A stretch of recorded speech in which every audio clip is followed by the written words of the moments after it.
Si uno empieza por el título, que es lo que siempre se hace en gráfica, pero casi nunca en radio o en tele, diría cuando se oye todo y no se escucha nada. Uno lo dice porque lo que sucedió periodísticamente en estos días, al cabo del muy duro discurso presidencial de comienzos de semana, debería ser llamativo, por más conciencia que se tenga acerca de estar en medio de una batalla política creciente, desgastante, electoral y sin retorno, por supuesto. En esa cadena nacional del martes pasado, Cristina produjo algunas de las denuncias, observaciones y definiciones institucionales más explícitas de los últimos tiempos. No estamos haciendo valoraciones ideológicas o políticas a favor o en contra siquiera. Objetivamente fue un discurso de muy alto contenido político, ¿sí? Marcó a los ojeros que tienen guardados 27 millones de toneladas de granos, 27 millones de toneladas de granos, la mitad de la cosecha, algo así, a la espera de una devaluación. Literalmente dijo que se está viendo una maniobra de pinzas entre los exportadores que no liquidan y el sector financiero. Advirtió que sociedades de la bolsa y bancos privados prestan el servicio de convertir pesos a dólares mediante la venta de títulos públicos. Una de esas maniobras es lo que se conoce como contado con liqui. En teoría y letra de la ley, el dólar solo puede negociarse a través del mercado único y libre de cambios que maneja el Banco Central. Pero hay ese ardid elusivo de comprar títulos del Estado, denominados en dólares, o acciones que coticen aquí o en Nueva York. Se mantienen esos bonos en cartera por al menos 3 días, para no despertar sospechas de lo obvio, que de todas formas es a la vista de las autoridades regulatorias. Y después se transfieren los bonos a una cuenta en el exterior. Se los vende a dólar cash y los fondos quedan depositados fuera del país. Ese es el dichoso contado con liqui. La otra es el dólar bolsa o MEP.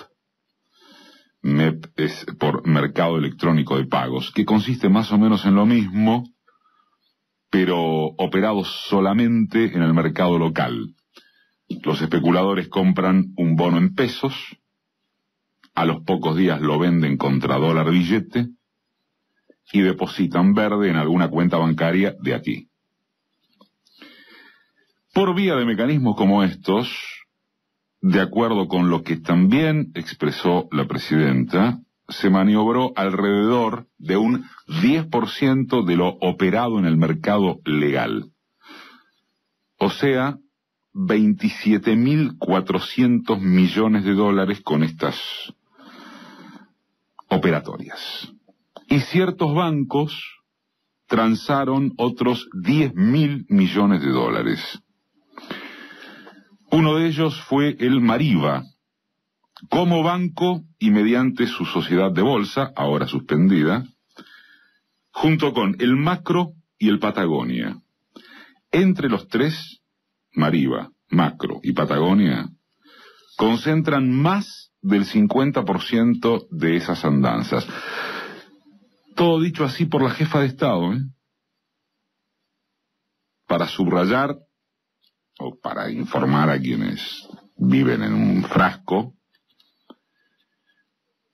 porque así lo dijo, al igual que el recordatorio de que el Mariva es la misma entidad que viene siendo investigada en la causa que comprende a los principales directivos de Clarín, del grupo Clarín, por transferencia de fondos a un banco de las Bahamas en octubre de 2008. Esa transferencia, según se reporta en las acciones judiciales iniciadas por la FIP, se hizo al día siguiente de que el multimedio fuera denunciado por maniobras ilícitas. ¿Por qué? Porque las acciones de Clarín que cotizaban en la Bolsa de Comercio de Buenos Aires fueron compradas por las ex AFJP y salieron al mercado con un valor de 35 pesos para después derrumbarse a 9 pesos. Eso fue una pérdida de casi el 75% para los ahorristas de las AFJP, de las ex AFJP, quienes más tarde, gracias a la reestatización de los fondos previsionales, evitaron la catástrofe de sus pertenencias futuras. Los que se preocupan por la plata de los jubilados suelen olvidarse de este pequeño detalle. Y todo eso, también les recuerdo, seguramente por casualidad, toda esa maniobra de Clarín Mariva fue 2 días después de anunciarse el envío al Congreso del proyecto de ley que recuperó para el Estado la administración de los haberes jubilatorios. También se podría recordar las declaraciones de Hernán Arbizu, el ex vicepresidente de la filial local del banco estadounidense JP Morgan, según las cuales es sabido en el ambiente que el Mariva tiene su porcentaje en el grupo Clarín.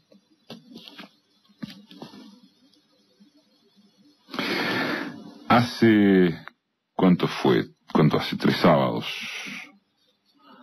que estuvo aquí Carlos Gonella, titular aquí en este programa quiero decir, titular de la Procuraduría Adjunta de Criminalidad Económica y Lavado de Dinero, el PROCELAC.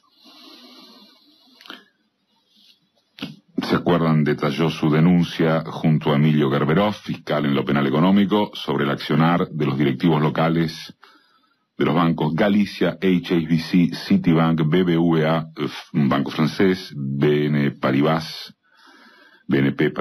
JP Morgan Chase Bank, Banco de la Provincia de Córdoba y la petrolera Shell, por actuar en coalición el 23 de enero pasado para realizar operaciones especulativas y direccionadas a provocar un alza en la cotización del dólar. Habrían ganado casi 10.000 millones de pesos con la maniobra para cotejar los 427 millones, comillas, apenas, del primer mes del año pasado. Gonella también había hablado de la connivencia entre la Policía Federal y las cuevas. Justamente en referencia a las cuevas, Cristina dijo el martes que son miles y miles de bocas de expendio para controlar, pero que los bancos son apenas unos 80.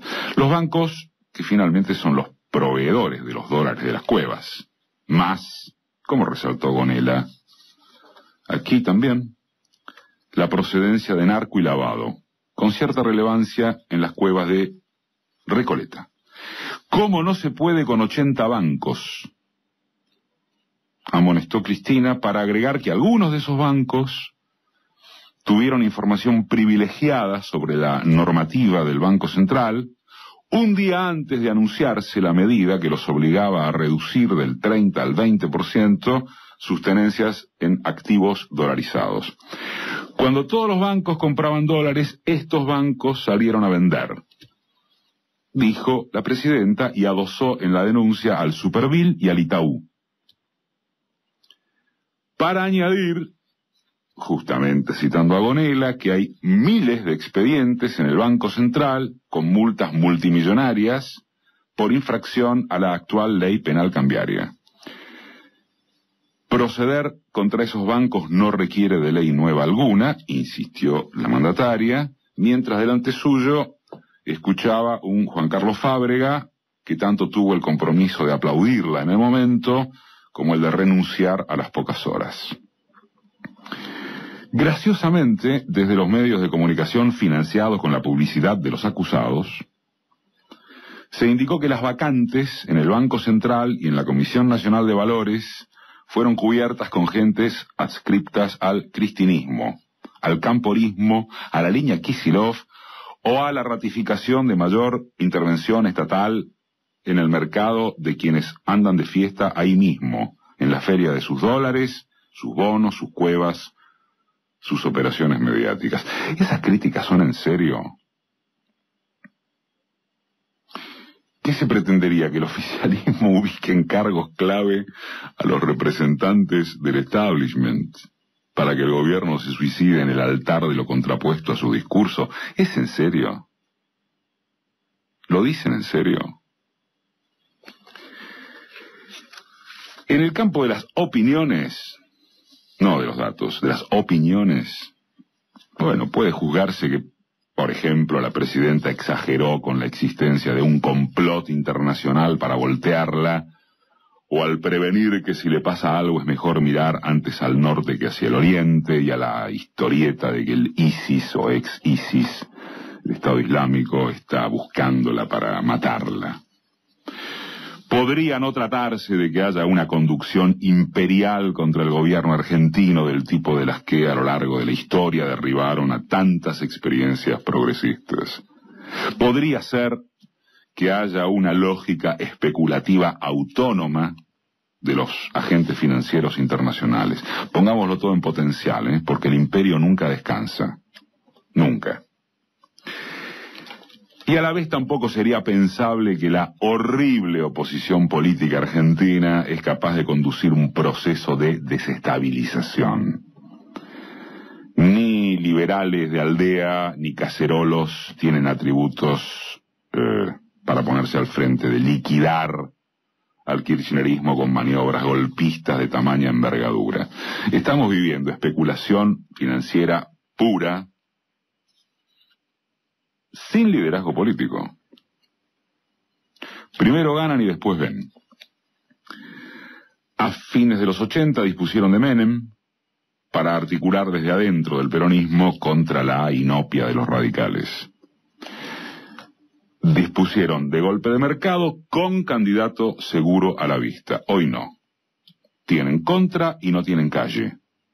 Tienen medios, los de producción y los de prensa, pero no quien les asegure que esa dinámica de poder los dejará tranquilos.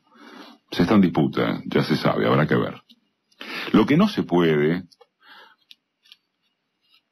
lo que no deberían poder, es, dicho por chiquicienta oportunidad, hacer los goles con la mano. Ignorar los datos y sobre todo eludir las respuestas. Decíamos hace unos minutos aquello de que lo que sucedió periodísticamente en estos días debería ser llamativo, por más conciencia política que se tenga. Se leyó y escuchó que Cristina se las arregla para crear un Frankenstein sin nombre, que la victimice hacia el final de su mandato gracias a la construcción de una épica falsa. ¿Es legítimo imputarle que no hizo nombres?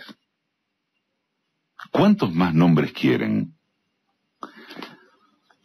Apuntó a los ojeros y, por favor, fue Eduardo Bussi, el jefe en retiro de la Federación Agraria, quien reconoció que el agro encanutó los granos para especular y presionar con la devaluación, y que ahora se jodieron porque bajó el precio internacional de la tonelada del poroto. Lo dijo Eduardo Bussi, la mesa de enlace. El agro, contéstenle, lo dijo él. Más nombres que los de todos los bancos especificados en el discurso presidencial. En verdad, ¿es honesto contestarle a esa nómina con el expediente de que hay un ataque contra el corazón financiero, según tituló una columna central de uno de los medios que comparte negocios con los atacados, como si estuviera en juego una agresión a la patria?